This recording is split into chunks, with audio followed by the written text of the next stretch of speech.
Now, Roma Wines present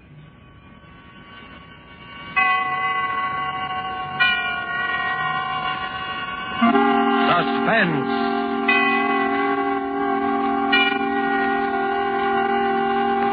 Tonight, The Brighton Strangler, starring John Loder with June Dupre. Suspense is presented for your enjoyment by Roma Wines. That's R-O-M-A, Roma Wines. Those excellent California wines that can add so much pleasantness to the way you live, to your happiness in entertaining guests, to your enjoyment of everyday meals. Yes, right now a glassful would be very pleasant as Roma Wines bring you Suspense. This is the Man in Black, here for the Roma Wine Company of Fresno, California, who tonight from Hollywood bring you a radio play by Robert L. Richards, based on the RKO picture, The Brighton Strangler. The stars of the production are appearing with us this evening in this drama of an actor who specialized in murder and of a girl who became the unwilling heroine in a real-life play. And so, with The Brighton Strangler and with the performances of John Loder and June Dupre, we again hope to keep you in suspense.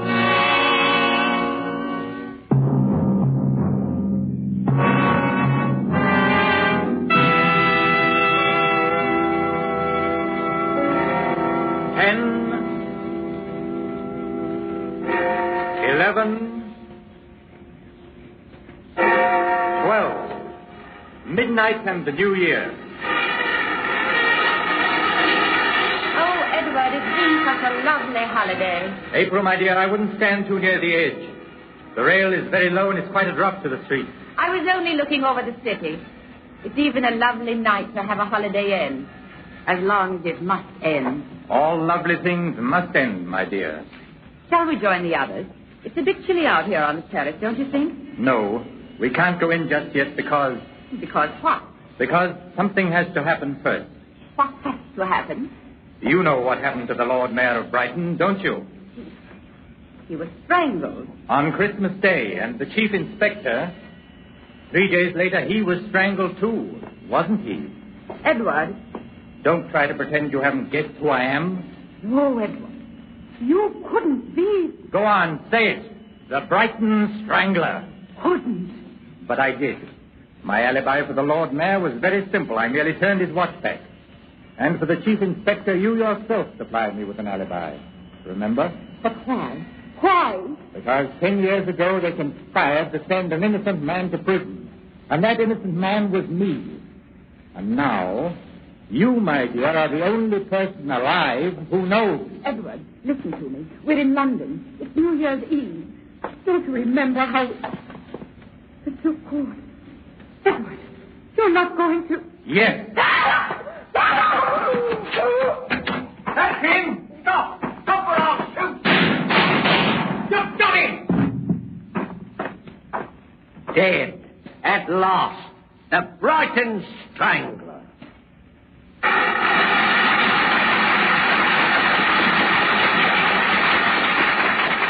Thank you very much. Thank you, all of you. Thank you. Good night.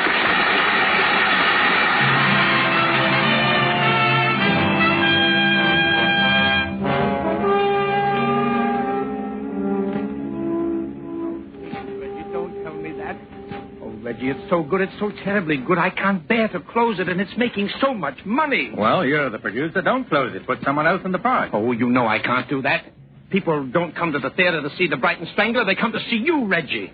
To the public, you are the Brighton Strangler. Not after tonight, I'm not. I can't understand you, Reggie. Walking out on the play that gave you fame and fortune. I'm fed up. Fed up to the teeth with it, that's all. Oh, look, Reggie, I won't speak for the play itself. It's only mediocre. I'll grant you that. But you've given it something, Reggie.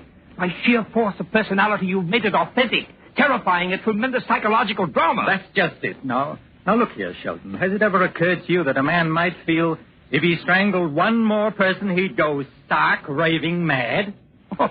But it's only a play, Reggie. Just make believe. You ought to know by this time that to an actor, a good actor, it's never entirely make-believe. Now, look here, Reggie, look here. I'll tell you what I'll do. I don't want to talk about it. Leave me alone, can't you? Oh, but Reggie, please. Leave me alone. Can't you understand? Leave me alone. All right. There's no need to get edgy. Oh, I'm sorry.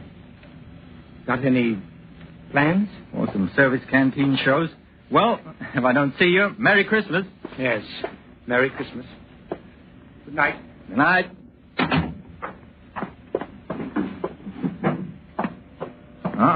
Air raid. Shelton! Gone. Everyone's gone. No time to make the shelter now. Best stay here, I suppose. Getting close. Too close. This is it.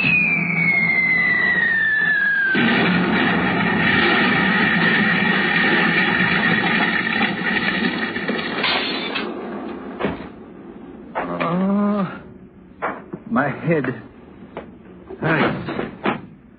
It hurts. Got to get out of here somehow. But where? Where? Where? Okay. What is the gas now? You all right, sir? Oh, you got a nasty gash on the head, haven't you? All right, why, yes. Yes, I'm all right. Oh, here. Don't forget your suitcase, sir. Suitcase? Yeah. Where you going? Victoria Station? Huh? Yes. Victoria Station.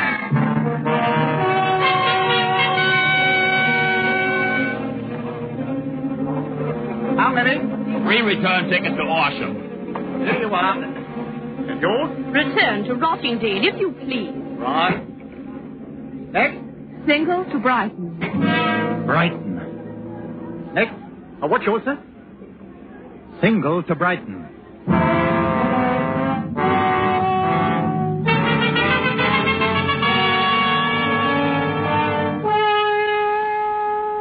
Tonight for Suspense, Roma Wines are bringing you as stars Mr. John Loder and Miss June Dupre in the Brighton Strangler, tonight's tale of suspense.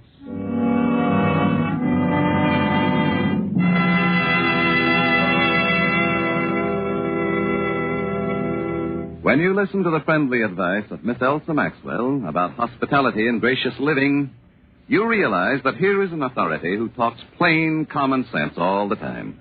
I'm talking to men as well as women when I say that the finest hospitality is always simple, sincere, moderate, and natural.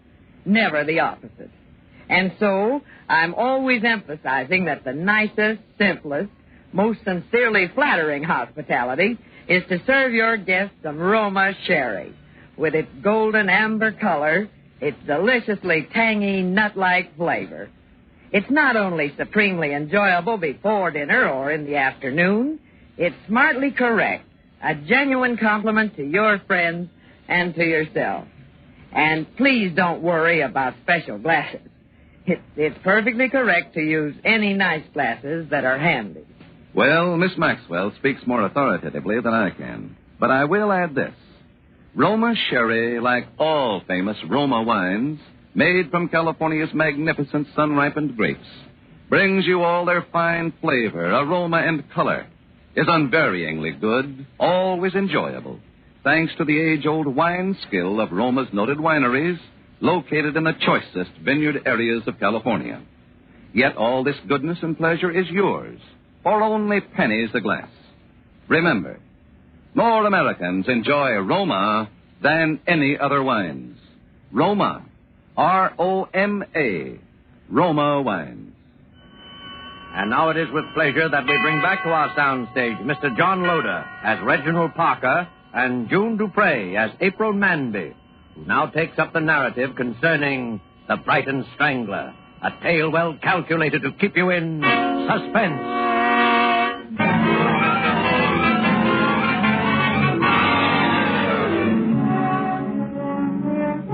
Somehow, from that very first moment, I was drawn to him. He was handsome and attractive, yes, but it wasn't that.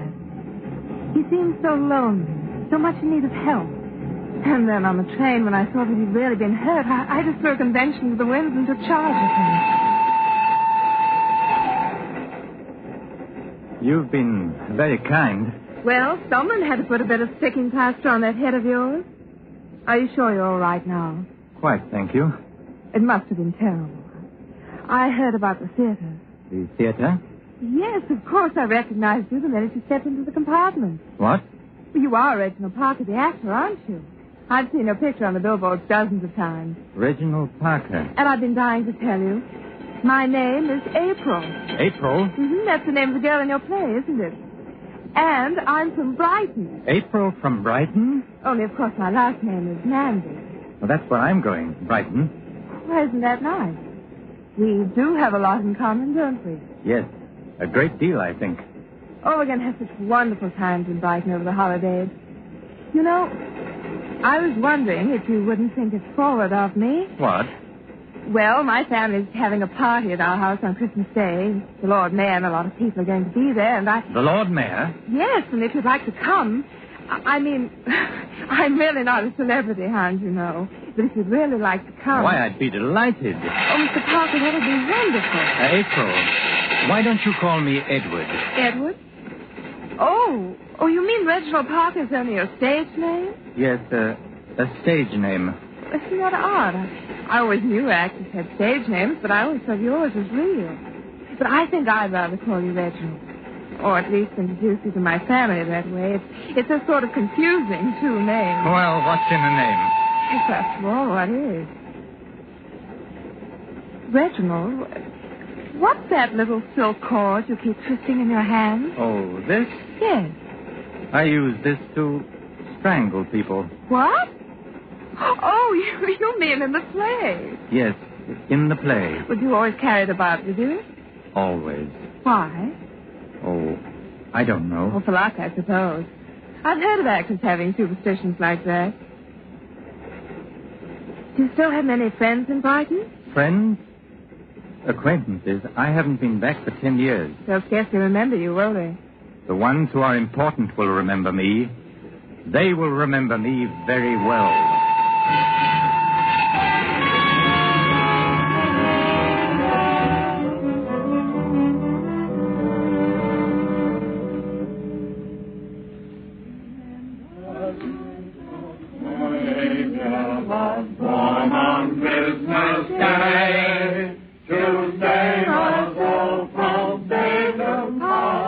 Hello there, am I late? Oh, no, right on the dot. Just 5:30 now. Here, let me take your coat. Thanks.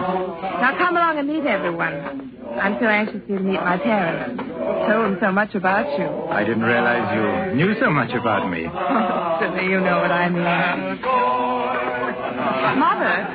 Mother, I want you to meet Mr. Reginald Parker. How do you do, Mr. How do you do? And Mrs. Shackleton. How do you do? And Mr. Shackleton. How are you? My father, Dr. Mandy. How do you do? And Chief Inspector Ellis. Well, everyone's here now but the Lord Mayor. I wonder what can be keeping here. Oh, it's barely 5:30 now. It's a bit of a walk from his place. I expect he'll be along directly. Well, Mr. Parker, it's a pleasure to meet you in the flesh, so to speak, sir. Now, I have an impression that we have met in the flesh before, Inspector. Not that I recall, sir, and I'm sure that I would. I would have thought so too, Inspector, if only because of our mutual adventures in villainy. Eh? Oh, I see what you mean. Well, sir, I'm a practical criminologist, or supposed to be. And I must confess that I find most of these plays and films and so on about crime rather preposterous. Why? Oh, why, in this day and age, a man can't go about killing people without being caught. Once in a while, perhaps.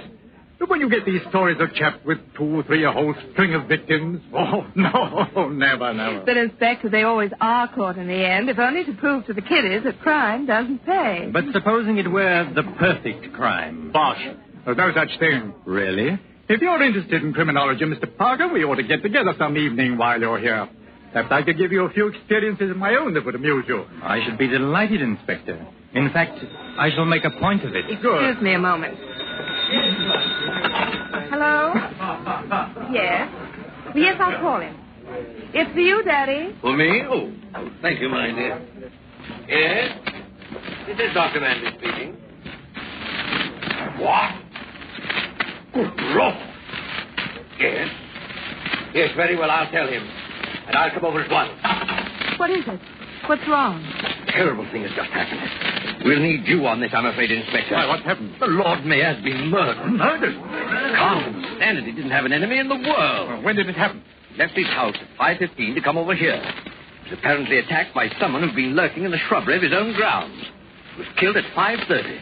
His watch had been smashed during the struggle, and that's when it stopped. And how was he killed, Doctor? He was strangled.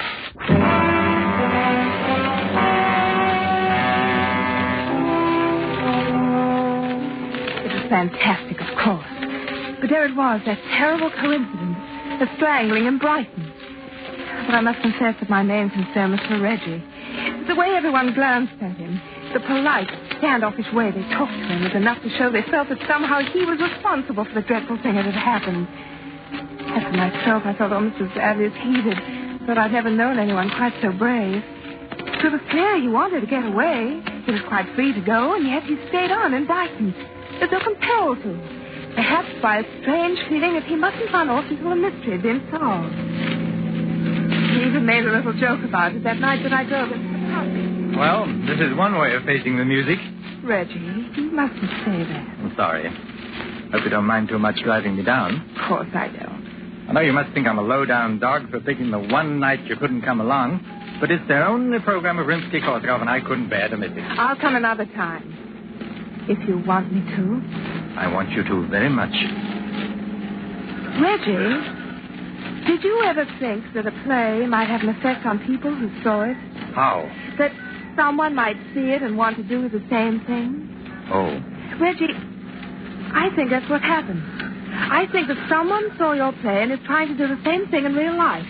Some poor creature with a twisted mind. A twisted mind? Please don't think I'm blaming you. But a play like that should never have been written. Should never have been allowed. Perhaps it was just fated to be that way. It's the only thing I can think of to explain the things that have happened. Does it make a great deal of difference to you? Different? In the way you feel about me? Oh, Reggie, no.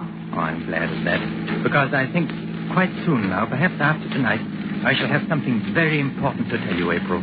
Oh? Well, here we are. Oh, thanks for bringing me, and you will pick me up. At 11:30 sharp.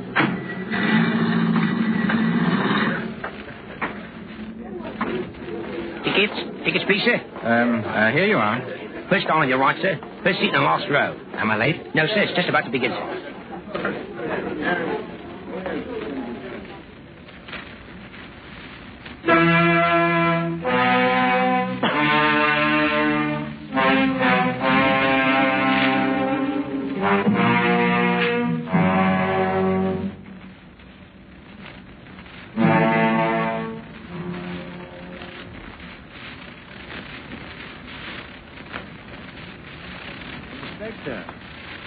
Hello there, Parker.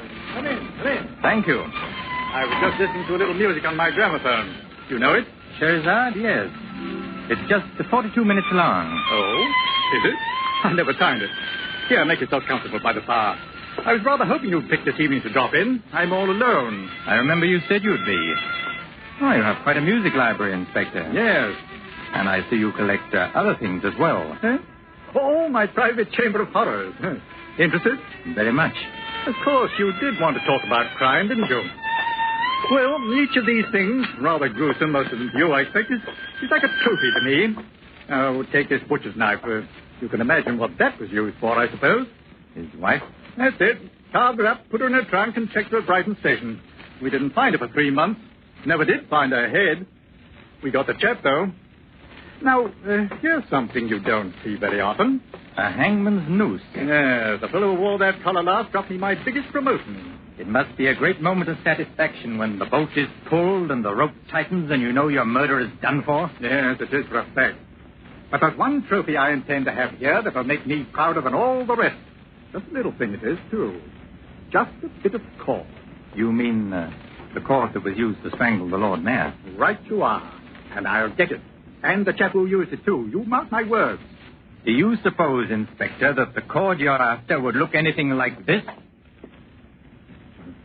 Where did you find that? Oh, I just carry it about with me for luck. You see, I have a theory about the death of our distinguished Lord Mayor, Inspector. Oh, have you? But what is it? Let us suppose that many years ago, 10 years to be exact, Before the Lord Mayor was the Lord Mayor, he was a barrister defending a client in a court of law. And let us suppose that instead of defending his client, he betrayed him to the prosecution, and the man went to prison. And let us suppose that the man returned one day after all those years in prison to take revenge, and he took it. Oh, very imaginative theory, Mr. Parker. Why don't you drop into my office tomorrow? We'll discuss it further. But you've only heard half my theory, Inspector. Let us also suppose that the representative of the prosecution to whom this innocent man was betrayed was someone more interested in collecting trophies than in seeing justice. An ambitious man, a chief inspector of police, shall we say.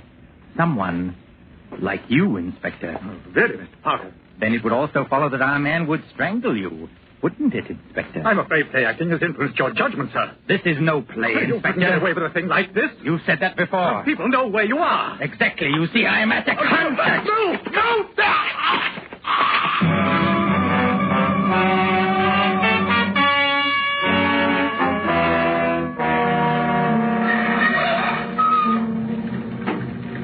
Oh, there you are. Been waiting long? No, it's just over. Did you enjoy it? I don't think I've ever enjoyed a concert quite so much in all my life. Really? Oh, do you have a wireless in the car? Yes, there it is. Right in front of you. Oh, yes, of course. I thought we might hear a bit of news. However, with only a minimum of damage to non-military objectives.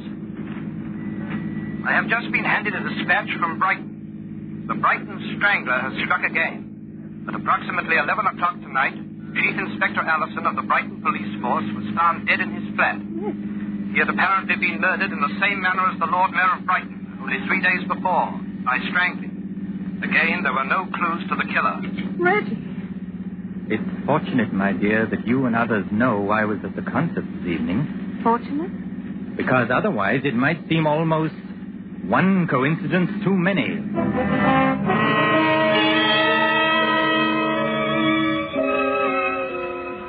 Coincidence? Suddenly all this coincidences that seemed only the trickery of an impossible nightmare became the evidence of terrible reality. How I managed to maintain a semblance of calm as I drove him back to his hotel, I shall never know. The next day he had left, and that afternoon he called me from London. He said it was most urgent that I see him, and I knew that I must go. But first, I went to the police. First, now, if you know where he is, we'll arrest him at once. But I don't know where he is. And besides, I have no proof. Neither of you, neither has anyone. There's all the proof we need, miss. But don't you see the pattern? I'm to meet him at the Plaza Hotel. And the Plaza Hotel has a terrace. And tonight is New Year's Eve. And my name is April. You're taking your life in your hands, miss. Oh, maybe I'm wrong. I pray that I am. Maybe he won't have to do anything and he'll come to of his own accord when I tell him you want him. But if I'm not wrong, this is the only way to save him. And I'm the only person in the world who can do it. Well, what did you say the line in the play was? He says, and now you, my dear, are the only person alive who knows. The only person alive who knows. You do have a script for the play, don't you? Oh, yes. Because you'll have to come right in on cue. Do you have a copy of the play for yourself? I don't need one. I know it now by heart.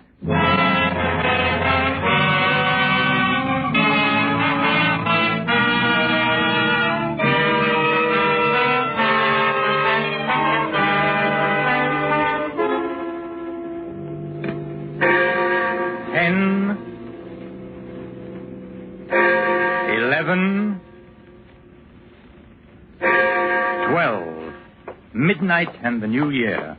Shall we go in? It's a bit chilly out here, don't you think? No, we can't go in just yet because... Because what? Because something has to happen first. What has to happen? You know what happened to the Lord Mayor of Brighton, don't you? And the Chief Inspector, he was strangled too, wasn't he? Reggie. Don't try to pretend you haven't guessed who I am. Reggie, this is where the lines are different from the play. I've known who you are. Go on, say it. The Brighton Strangler. And now you have the sword in your hands and you want to strangle me. But you mustn't. Oh, listen to me, Reggie. You've been sick. Don't you understand? You've been sick and you've got to get well. And now you, my dear, are the only person alive who knows. Reggie, no. Yes. Applaud, all of you. Applaud. Bravo. He's let go of her all right. But keep him covered all the same. Thank you very much. Thank you. He's backing up to the railing. He'll fall. Wait! Thank you very much. Good night.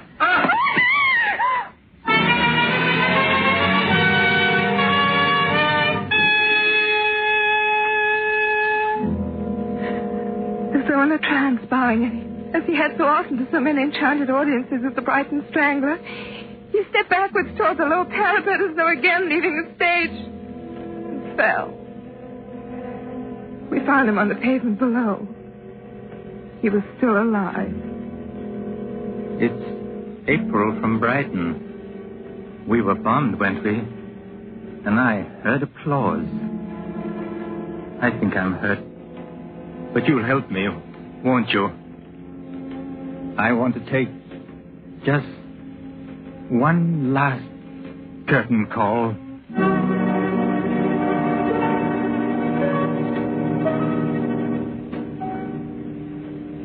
He died there, in my arms.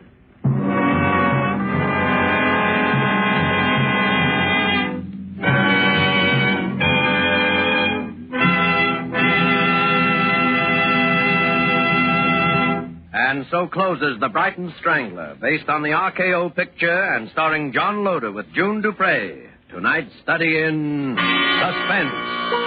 Suspense is produced, edited, and directed by William Spear. There is no reason at all, Elsa Maxwell says, why everyone should not have the enjoyment of Roma wines with everyday meals and when entertaining friends. These superb wines of California are so delightful to the taste, so very delicious with food, so smartly complimentary to friends who are your guests. It seems a shame to me that some people still miss out on such wholesomely simple, moderate, and inexpensive pleasures. But of course, Miss Maxwell, millions already do know and enjoy Roma wines. In fact, more Americans enjoy Roma than any other wines. And that can only mean Roma wines are California's finest. Always extra good, unvaryingly fine in flavor and quality. Yet, only pennies a glass. Roma. R-O-M-A. Roma wines. Before we bring you news about next week's program, I should like for our sponsors, the Roma Wine Company, and for all of us who collaborate to bring you Suspense, Mr. Spear, our producer-director, Lud Gluskin, our conductor, Lucian Malowick, composer of our scores, Vern Surrey and Ralph Cummings, our sound crew, Milt Stark, production assistant, Bob Anderson, engineer, and Truman Bradley, our announcer, to wish you a very Merry Christmas. Next Thursday, same time, you will hear Miss Ida Lupino as star of Suspense. Presented by Roma Wines, R-O-M-A, made in California for enjoyment throughout the world. An open telegram from Washington concerning the merchant marine, which should be listened to with vital interest by eligible members of our audience. The United States shipbuilding program is being increased at enormous rate. Contracts have been awarded for hundreds of additional new ships. Every one of these ships must be manned by 40 to 50 men, most of them with previous sea experience. Long Pacific distances and expanding supply problems call for continuous employment of large numbers of men and ships until Japan is totally defeated. Universal demand for strong post-war merchant marine makes post-war opportunities in these jobs fully as great as in any American industry today.